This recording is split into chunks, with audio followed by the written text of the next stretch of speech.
ଚୋରି ବଧ ଓ ବିନାଶ କରିବା ନିମନ୍ତେ ଆସେ ସେମାନେ ଯେପରି ଜୀବନ ପାଆନ୍ତି ଓ ପ୍ରଚୁର ଭାବରେ ପାଆନ୍ତି ଏଥି ନିମନ୍ତେ ମୁଁ ଆସିଅଛି। ପ୍ରଭୁ ବାକ୍ୟ ଜରିଆରେ ଆମମାନଙ୍କୁ କୁହନ୍ତି कि वो जीवन देवा प्रचुर जीवन देवा तुमମାନଙ୍କ ନିକଟକୁ ଆସିଅଛି। ଏଥିରେ କେହି ବି ଆଉ ଜୀବନ ନ ପାଇଥିବା ଲୋକମାନେ ନାହାନ୍ତି। ଆମେ ପ୍ରତ୍ୟେକ ଜୀବନ ପାଉଅଛୁ ବୋଲି ମୁଁ ବିଶ୍ୱାସ କରେ। ଆଉ ଯାହାକି ଆପଣମାନେ ଶିଖିଛନ୍ତି ଆଉ ବିଗତ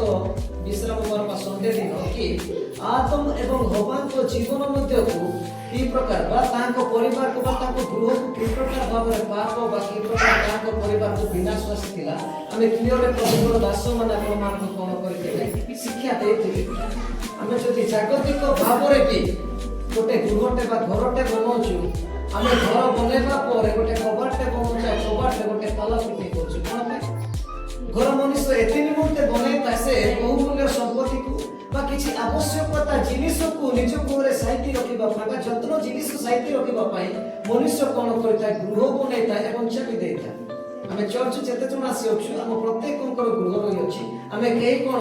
ଆଉ କବାଟ ନ ଦେଇକି ଆଉ ଚାବି ନ ଦେଇକି ଆସିଛୁ କି? ଆମେ ପ୍ରତ୍ୟେକ ନିଜ ନିଜର ଗୃହକୁ କ'ଣ କରୁଛୁ ଯତ୍ନ ସହ ଆଉ କ'ଣ କରୁଛୁ ଆଉ କବାଟ ବନ୍ଦ କରିକି ଚାବି ଦେଇକି ଆସିଛୁ। ସେ ସ୍ଥାନ ମଧ୍ୟରେ ଯଦି ଆମେ ଆଦି ପୁସ୍ତକରେ ପରମେଶ୍ୱର ଯେତେବେଳେ ମନୁଷ୍ୟ ଆଦମ ଏବଂ ହବାଙ୍କୁ ସୃଷ୍ଟି କଲେ ଏଦନ ଏବଂ ଉଦ୍ୟାନ ବିଷୟ ଯଦି ଆମେ ମାନେ ଦେଖିବା ତାହା ବାସ୍ତବରେ ଏକ ସ୍ୱର୍ଗକୁ ଦର୍ଶାଯାଇଅଛି ମୋ ବୁଝିବାରେ। ଆଉ ସେ ସ୍ଥାନ ମଧ୍ୟରେ କୌଣସି ଏ ପ୍ରକାର କି ମନୁଷ୍ୟ ପାଇଁ ତ୍ରୁଟିର ବିଷୟ ନଥିଲା। ସ୍ୱୟଂ ପରମେଶ୍ୱର ସେମାନଙ୍କ ସହିତ କ'ଣ କରୁଥିଲେ ଦିନାଙ୍କ ସମୟରେ ଆଉ କଥୋପକଥନ କରୁଥିଲେ ବୋଲିକି ବାଇବେଲ ଆମମାନଙ୍କୁ ଆଜି এই ମଣ୍ଡଳୀର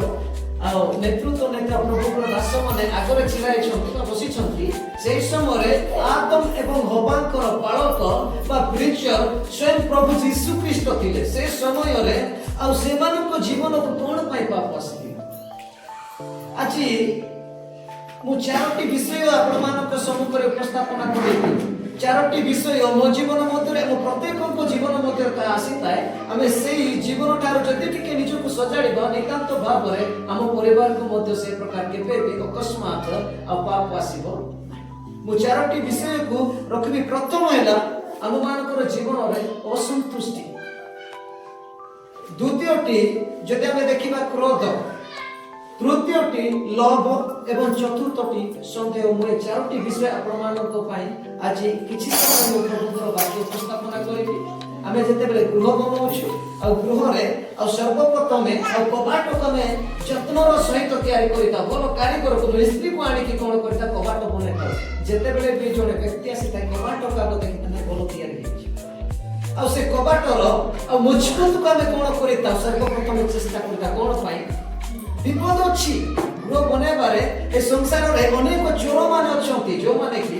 ଆଉ ବିନା ପରିଶ୍ରମ ନ କରିକି ଅନେକଙ୍କ ଧନ ହରଣ କରିବା ପାଇଁ ରାତିରେ ଜାଗିକି ଅଛନ୍ତି ବୋଲିକି ଆମେ ସଂସାରରେ କ'ଣ କରିଥାଉ ଗୃହ ବନେଇଲା ପରେ ଗୋଟେ ଷ୍ଟ୍ରଙ୍ଗଲି କବାଟ ବନେଇଥାଉ। ଆମ ଆତ୍ମିକ ଜୀବନ ମଧ୍ୟ ସେମିତି ହୁଏ।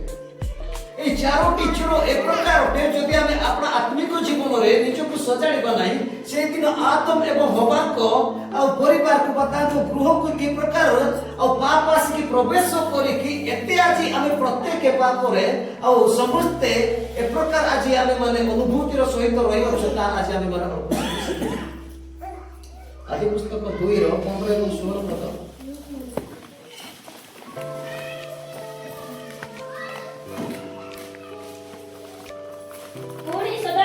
परमेश्वर ସେହି ମନୁଷ୍ୟକୁ ନେଇ ଏଦନ ଉଦ୍ୟାନକୁ ସୁସଜ୍ଜିତ ଓ ରକ୍ଷା କରିବା ପାଇଁ ନିଯୁକ୍ତ କଲେ। ସଦାପ୍ରଭୁ ପରମେଶ୍ୱର ସେହି ମନୁଷ୍ୟକୁ ଆଜ୍ଞା ଦେଇ କହିଲେ, ତୁମ୍ଭେ ଉଦ୍ୟାନର ସମସ୍ତ ବୃକ୍ଷର ଫଳ ସ୍ୱଚ୍ଛନ୍ଦରେ ଭୋଜନ କରିପାର, ମାତ୍ର ସତ୍ ଜ୍ଞାନଦାୟକ ବୃକ୍ଷର ଫଳ ଭୋଜନ କରିବ ନାହିଁ, ଯେହେତୁ ଯେଉଁଦିନ ତାହା ଖାଇବ ସେହିଦିନ ନିତାନ୍ତ ମରିବ। ପ୍ରଭୁ ଗୌରବ ପାଆନ୍ତୁ। ଆଜି ବାଇବେଲରେ ଅନେକ ଗୁଡ଼ିଏ ଆଜ୍ଞା ଆମମାନଙ୍କ ପ୍ରତି ରହିଅଛି। କିନ୍ତୁ ପରମେଶ୍ୱର ଯେତେବେଳେ ଆଦମ ଏବଂ ହବାଙ୍କୁ ସୃଷ୍ଟି କଲେ ଆଦମଙ୍କୁ ଆଉ ସ୍ୱୟଂ ପରମେଶ୍ୱର ନିଜକୁ ଦେଖିଲେ ଏବଂ ଆଦମଙ୍କୁ ସୃଷ୍ଟି କଲେ ଆଦମଙ୍କ ପାଇଁ ଗୋଟାଏ ଏକା ଜଜମେଣ୍ଟ ବା ଗୋଟାଏ ଏକା କମିଟମେଣ୍ଟ ଥିଲା କି ତୁମେ ସେ ବୃକ୍ଷର ଫଳ ଖାଇବ। ଏ ଯେଉଁ ଏଦନ ଏବଂ ଉଦ୍ୟାନ ଆମେ ଶବ୍ଦକୁ ଶୁଣି ପାରୁଅଛୁ ସେ ଏଦନ ଏବଂ ଉଦ୍ୟାନ ମଧ୍ୟରେ କୌଣସି ରୋଗ ବେମାର कि अभाव क्रंदन ए प्रकार किछि भी नथिला सेते आ जीवजंतु पशु पक्षी प्रत्येक सहित आदम एवं हवा कोन करुथिले आनंदर सहित कोन करुथिले आ जीवन यापन करुथिले बोले हम बाइबल रे पाई पारोछु से समय रे गोटे ही आज्ञा थिला परमेश्वर को आडू कि मनुष्य प्रति बा आदम को प्रति तुमे से मध्य स्थल रे कि सस्तत ज्ञान प्राप्त करथिलो प्रभु चाहबो प्रत्येक दिन देखुथिबा बा प्रत्येक दिन से एतम उद्यान मध्य गमनागमन करुथिबा आदम एवं हवा से वृक्ष को देखुथिले से वृक्ष को आ देखिबा सत्य भी सेमान को प्रति से वृक्षर कोनोसी भी लोभ नथिला किंतु जते बेले शैतान कोन करूछि जदि हमें माने 3 रो 14 पढिबा शैतान जाय कि प्रवचना करूछि ठकुछि कि परमेश्वर तुमको से फल खाइबा पय निषेध करिछथि ता तुमे जदि खाइबो तबे परमेश्वर तुले तुमे कमाइबो भल एवं मंदर ज्ञान प्राप्त जते बेले से कथा को आ हवा सुनुछि ताको हृदय मध्य एक प्रकार अद्भुत आसुछि जाकि असंतुष्टि आसुछि सब विश्व भरपूर थिबा सत्य मनुष्य पय असंतुष्टि से दिन आसीतला जे दिन शैतान कोन करियोछि हवान को प्रवचना करियोछि ठकी अछि से दिन कोन करियोछि सब थिबा सत्य सेते वृक्षर फल गुडी सब खाइबा पय परमेश्वर कहछथि गोटे कहितिबा से फल को न खाइले होय तो कोन हे सकता किंतु असंतुष्टि आज भी हम जीवन मध्य असंतुष्टि रहि अछि हम पड़ोसी घर लोक माने जते बेले गोटे बेटे आनंती आमे माने मध्य कोशिश करिता किनबा जदि पड़ोसी भाई गोटे बाइक टे किने आमे मध्य चेष्टा करता गोटे बाइक टे किनबा जदि हम पड़ोसी हम घर सामने लोक माने जेति फ्लोर घर बनाती आमे मध्य चेष्टा करता घर बनेबा किंतु वास्तव रे प्रभुकर वाक्य आत्मा मन को एहा चेतना दे संतुष्टि रो जीवन आमे काटिबार रहे आपण माने काटू नाथि बोली को कहू मोर अनुभूति रे चोटा आपण मानकर जीवन मध्य रे संतुष्टि रहि अछि ता जे परि अधिक तो अधिक बदन होइबो आपण माने ईश्वरकर वाक्य रे बुद्धि पाइबे हम आपण माने उत्साह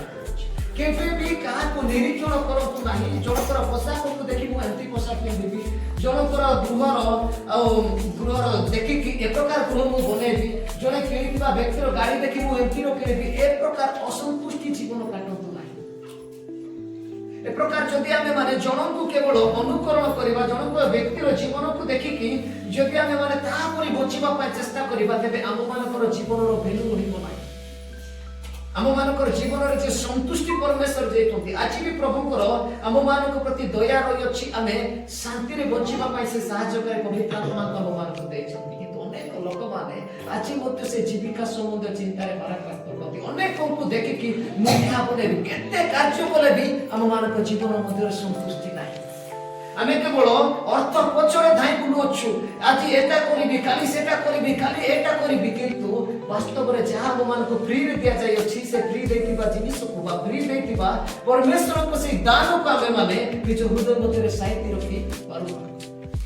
फ्री रे हम मानको परमेश्वर को ठार प्रेम दिया जाय अछि फ्री रे हम मानको ठार परमेश्वर को ठार शांति दिया जाय अछि फ्री रे परमेश्वर को ठार हम मानको आनंद दिया जाय अछि जते जने व्यक्ति पवित्र आत्मा पाइता है या टंका देकी प्रेम को बा आनंद को बा शांति को किना जाय से पटे आवे जुटा छोटा अछि से पवित्र आत्मा को कोलो अपमान को समुद्र उपस्थापन करिबिला ए तीनोटी ही मनुष्य जीवन रे काफी अटे किछि थाउ बा न थाउ जदि ए तीनोटी विषय में पवित्र आत्मा को पाई के आज हृदय मध्य रे रखि अछु केते भी आपण मानक परिवार को असंतुष्टि आसीबो नाही ए दोनो उद्यान मध्य जे परमेश्वर स्वयं से मानक निमंते एटा कोन गोटे गार्डन कोइले भी चलेबो ए गार्डन को तयारी करिथिले परमेश्वर कोठारे कोनोसी भी कार्य रे खुनो नताए किंतु देखंतु से स्थान रे मध्य जहा कि परमेश्वर से मान को आज्ञा देथिले से माने से विश्व को देखि कि कोन करछथि असंतुष्ट संतोष से